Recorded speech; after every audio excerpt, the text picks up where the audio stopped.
मुख्यमंत्री का चेहरा कौन होगा कांग्रेस की तरफ से? दीपक बाबरिया जो प्रदेश के प्रभारी हैं कांग्रेस के हरियाणा में, उन्होंने ये कह दिया कि साहब राज्यसभा या लोकसभा का सांसद कोई भी हो दोनों सदनों में से, वो उसको चुनाव हम नहीं लड़वाएंगे। उसमें एक शर्त भी है, हालांकि बशर्ते वो आला कमान से परमिशन लेकर के आए। कुमारी सैलजा ने बाद में उस पर स्पष्टीकरण भी दिया।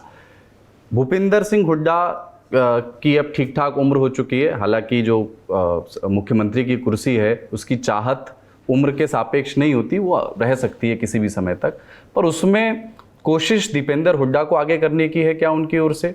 या भूपेंद्र हुड्डा जो अभी विधानसभा में है वही मुख्यमंत्री बन सकते हैं, या कुमारी सैलजा जो दलित चेहरा हैं, महिला भी हैं, उनके जरिए कांग्रेस एक संदेश दे सकती है, या कोई और नाम भी आ सकता है उसमें? देखिए, तीन बड़े नाम हैं इस वक्त हरियाणा की राजनीति में। एक हुड्डा परिवार है जिसमें भूपेंद्र सिंह हुड्डा और उनके सुपुत्र दीपेंद्र हुड्डा, दूसरे कुमारी सैलजा और तीसरा रणदीप सिंह सुरजेवाला।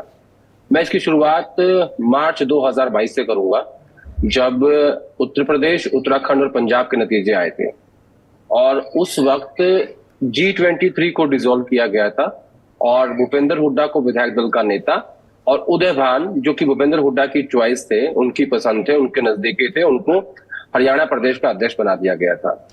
तो उस दिन ये तय हो गया था कि ये दोनों लोग, यानी भूपेंद्र हुड्डा को हरियाणा की कमान सौंप दी गई है आधिकारिक रूप से, और कुमारी सैलजा और रणदीप सिंह सुरजेवाला को राष्ट्रीय महासचिव बनाया गया था। यानी सेंट्रल लीडरशिप ने तय कर दिया था कि ये दो हमारे नेता दिल्ली में रहेंगे और हमारे राष्ट्रीय महासचिव रहेंगे, और 2024 तक की विधानसभा की कमान उन्होंने भूपेंद्र सिंह हुड्डा को सौंप दी थी।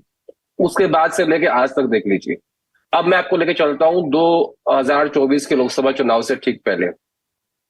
देखिए, हरियाणा की या किसी भी राज्य की राजनीति में एक बात बहुत महत्वपूर्ण होती है कि जो नेता टिकट बांट सकता है वही नेता बड़ा होता है।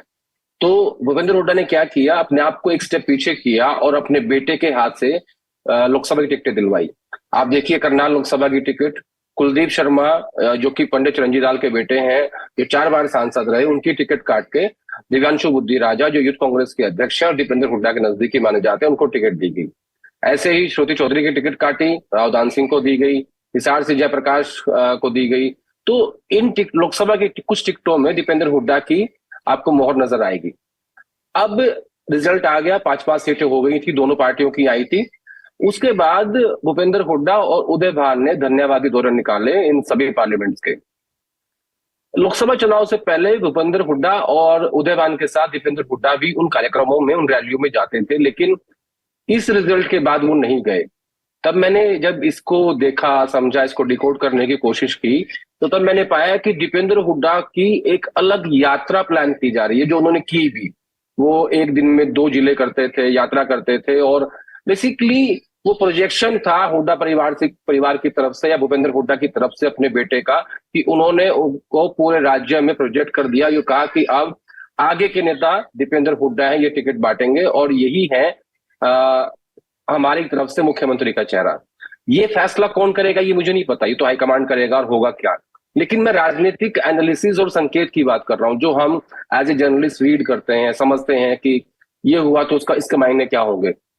तो मैं आपको ये जरूर कहूंगा कि भूपेंद्र हुड्डा ने दीपेंद्र को अच्छे से, मतलब प्रोजेक्ट कर दिया है उनकी यात्राओं के जरिए, उनके कार्यक्रमों के जरिए, कि अब दीपेंद्र हुड्डा ही कांग्रेस पार्टी के फ्यूचर नेता है। या मैं इसको ऐसे कह सकता हूं कि 2016-17 से जब शुरू हुआ, जो सोनिया गांधी ने अपनी कांग्रेस को ट्रांसफॉर्म किया राहुल गांधी की कांग्रेस में, वो पिछले 1 साल में भूपेंद्र हुड्डा ने करने की कोशिश की है कि वो अपनी कांग्रेस को ट्रांसफॉर्म कर दे दीपेंद्र हुड्डा की कांग्रेस में। ये इसको मैं ऐसे देखता हूं।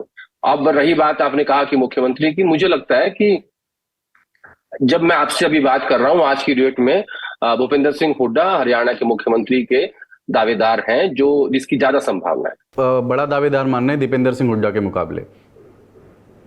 नहीं, मैंने ये नहीं कहा। मैंने ये नहीं कहा कि परिवार में कौन होगा। मैंने कहा कि हरियाणा की राजनीति में आज की डेट में, जब आपसे बात कर रहा हूं, दरअसल आप ना, जब तक टिकटें नहीं बढ़ जाती तब तक इसके बारे में कहना मुश्किल है। आप जो मैं इसलिए मैं आता हूं, नहीं, मैं उस पर आ रहा हूं। एक बड़ी महत्वपूर्ण बात है। सपोज करिए हम एज्यूम कर रहे हैं कि 60 सीटें कांग्रेस पार्टी की आ गई, तो एक प्रोसेस होगा। राहुल गांधी कहेंगे कि जाइए विधायकों की राय लेके आइए, अब अगर भूपेंद्र हुड्डा ने अपने हिस्से की टिकटों में से 90% टिकटें अपने बेटे के नाम से बंटवा दी, तो विधायक किसका नाम लेंगे?